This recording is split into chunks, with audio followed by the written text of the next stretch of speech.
guys welcome to my mini vlog guys देख्न सक्नुहुन्छ अब हामी यो अर्जलीको डाँडाबाट कति धेरै दिनपछि भएर हिँड्न थालेको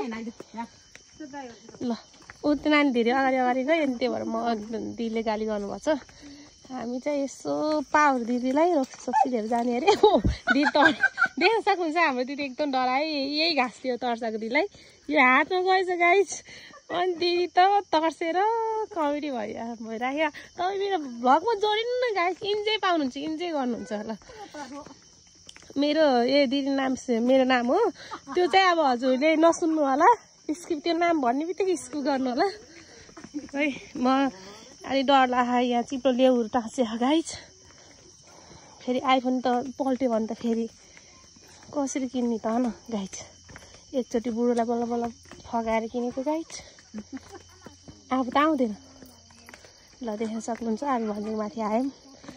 ओहो गाइस यहाँ एउटा घर थियो लाटो बाजेको यो घर भत्काएर हेल्प पोस्ट बनाएछ नि राम्रै हो प्रगति भएको गाउँमा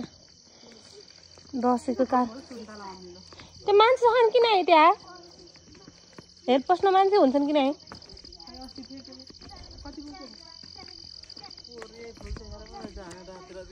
कस्तो राम्रो देखियो डाँडाहरू आरसी ल यस्तो जुम गरेर देखाउँछु भनेको भएन गाइस यी दिदीखेरि सानो सानो म फेरि उता जान मन लागेन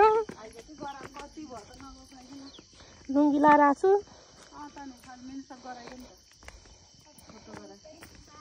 यहाँ आएर फोटो खिच्न भनेको के फले बारीलाई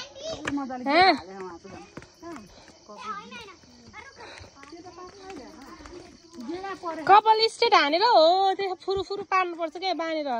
कति रङ्ग लाउँछ मान्छेलाई यस्तो गर्नलाई दिदीको चाहिँ साँच्ची किसानहरू फुरुफुरु परेको अगाडिको चाहिँ कपाल अलि तान्दिन हो क्याराटिन गरेको छिटी जान्छ घुम्नु कपालमा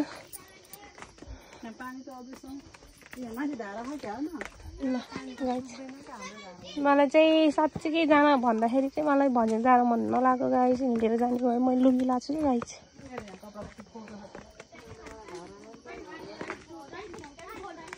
यात्रा ल भने 2 मिनटमा झरिँदैछौँ दिदी हामी यो ओह्रालो 3 मिनट लाग्नु भयो कि भने 5 मिनट पनि नलाग्ने रहेछ नजिकै त हो दिदी मलाई त कस्तो जाने झ्याउ लाग्यो